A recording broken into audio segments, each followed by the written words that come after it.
श्री राम जय जय राम, श्री राम जय जय राम, श्री राम जय जय राम, श्री राम जय जय राम, श्री राम जय जय राम, श्री राम जय जय राम, श्री राम जय जय राम, श्री राम जय जय राम, श्री राम जय जय राम, श्री राम जय जय राम, श्री राम जय जय राम, श्री राम जय जय राम, राम जय जय राम, श्री राम जय जय राम।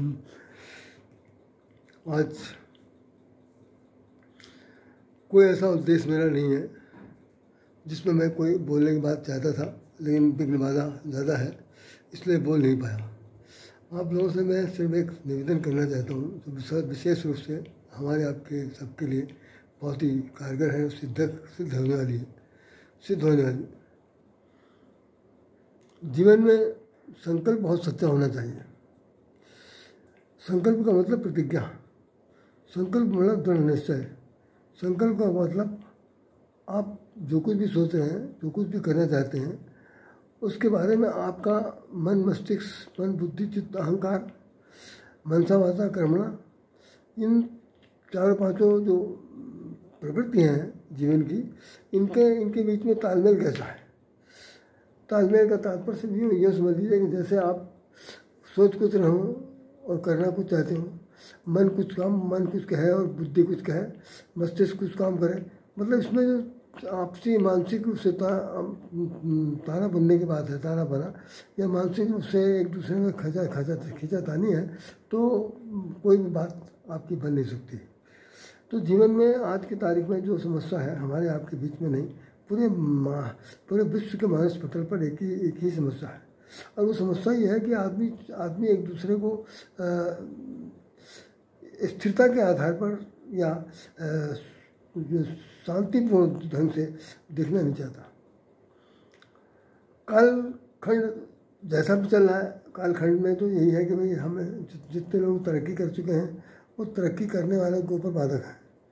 जैसे हम अक्सर सुना करते थे कि जब कभी कोई तरक्की करना चाहता है या पेड़ पर चढ़ना चाहता है या शाखा पर पढ़ना चाहता है या जाकर कहीं ऊंचाई पर पहुंच के अपना झंडा फहराना चाहता है, तो उसके जो नीचे वाले साथी हैं जो नहीं चढ़ पा रहे, उसकी टांग पकड़ घसीटते थे कि भाई ये कैसे चढ़ गया, हम लोग क्यों नहीं चढ़ पाए। तो हम लोग नहीं चढ़ पाए और एक आदमी चढ़ गया तो उसके चढ़ने की प्रवृत्ति को, उसकी तरक्की को, उसकी सफलता को दूसरा आदमी देख नहीं सकता, फूटी आँख से नहीं देख सकता। ये बात कोई नई हम नहीं बता रहे हैं, ये आपने अपने जीवन के जिस भी पड़ाव पर पहुंच चुके हैं उस पड़ाव पर भी आप जानते होंगे कि वास्तव में आदमी जो है वो किसी के तरक्की को देखने की स्थिति में नहीं है। तो रामचंद्र जी का एक संकल्प जो था कि हम पूरे विश्व में, रावण के पास उनका लक्ष्य नहीं था, उन्होंने तो सब ये कहा था कि निश्चरहीन कहूँ करो मई, निश्चरहीन करो मई, भुज उठाए प्रणकीन। ध्यान से सुनिए कि उन्होंने ये तय किया था, मैं निश्चरों को, निशाचरों को धरती से विहीन कर दूंगा। निश्चरहीन करम मई, मई मैंने धरती, विहीन मैंने ख़त्म कर देना, किसको, निशाचरों को। निश्चरहीन करम मई, भुज उठाए प्रणकीन, भुजा उठा करके प्रतिज्ञा की थी, और सकल मुनिन के आश्रम जाए सुख दिन। गोस्वामी जी ने अरण्य कांड में ये बात लिखी है कि जिस वक्त उन्होंने संत महात्माओं के आश्रमों में गया और वहाँ पर देखा कि भाई बहुत सारे महात्माओं की जो सूखी हड्डियों की ढेर अंबार लगे हुए हैं, उनको पूछा तो संत महात्माओं ने कहा कि आप अंतर्यामी हैं, आप ये बात पूछ रहे हैं। तो भगवान ने को बहुत दुख हुआ, उनकी आंखों में आंसू आ गए। उसी समय उन्होंने कहा कि अब वो समय आ गया है, अभी तक का तो जो था वो मैं टालता चला जा रहा था, लेकिन अब हम निशाचरों को धरती से ख़त्म कर देंगे। तो ख़त्म करने वाले केवल 2 लोग, और निशाचरों की संख्या हद से ज़्यादा, लेकिन उनका संकल्प, उनका प्रतिज्ञा ये है कि इसकी कोई सीमा नहीं। लक्ष्मण के बारे में उन्होंने सुंदरकांड में कहा, जगमा सकल निशाचर देते, जगमा सकल निशाचर जेते, लक्ष्मण हनई निमिष सकते थे। जिस वक्त वो सुग्रीव ने आकर के बताया कि भीषण आया हुआ है और वो जान जाए निशाचर माया, तो भगवान ने कहा कि चिंता की कोई बात नहीं, आने दीजिए। हमारे पास जो छोटे भाई लक्ष्मण हैं वो कह रहे हैं कि संसार में जितने भी निशाचर हैं, निश्चर जग में सकल निशाचर जीते जितने भी हैं, लक्ष्मण हने निमिष सकते थे। लक्ष्मण जी उनको एक क्षण में, एक निमेष, एक क्षण में सब खत्म कर दें, भस्मसात कर दें। तो इतनी ताकत उनके पास है। तो ये ताकत वाले लोगों की बात है। तो हम लोग ताकत वाले तो है नहीं। तो हम लोगों के पास सिर्फ एक ताकत है। बहुत गौर से सुनिए, बहुत संक्षेप में बोल रहा हूँ कि ताकत हम लोगों के पास सिर्फ एक चीज़ है कि हम अपने मन को थोड़ा सा अपने जिस कर्तव्य के लिए, जिस संकल्प को लेकर के, जिस लक्ष्य को लेकर के, जिस मोटो को लेकर के, जिस पर्पज को लेकर, जिस अवलक्षित लक्ष्य को लेकर के हम बढ़ना चाहते हैं और बढ़ करके हम एक कोई समाज में एक पहचान बनाना चाहते हैं, तो फिर उसके पीछे इफ एंड बट नहीं होना चाहिए, बिल्कुल नहीं, किसी भी कीमत में नहीं। कोई कितना भी आपको डगमगा दे, डिगा देवे, तरह तरह की बात करके उसके मतलब उस उद्देश्य के ठीक विपरीत बोल करके आपका मन हर्ष करके हतोत्साहित कर दे, तो आप उसकी बात को कभी मानिएगा नहीं। मानने की जरूरत नहीं। आपके साथ भगवान है। भगवान कह रहे हैं कि 2 कदम तुम आगे बढ़ो और 4 कदम हम आगे बढ़ेंगे। सवाल यह है कि तुम उस लक्ष्य रास्ते पर चलना तो शुरू करो।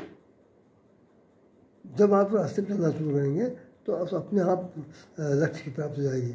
जैसे जिस वक्त भीषण आया है तो भीषण के आते समय वो दूर रहते हैं, पीने प्रणामा, वो दूर से प्रणाम करता है और भगवान दौड़ कर उसको गले लगा देते। तो मतलब भगवान की तरफ आ रहा ना। पहला चरण उसने जब धरा तो उसने कहा मैं अपने बड़े भाई से, अब मैं जाऊँ रघुवीर शरण,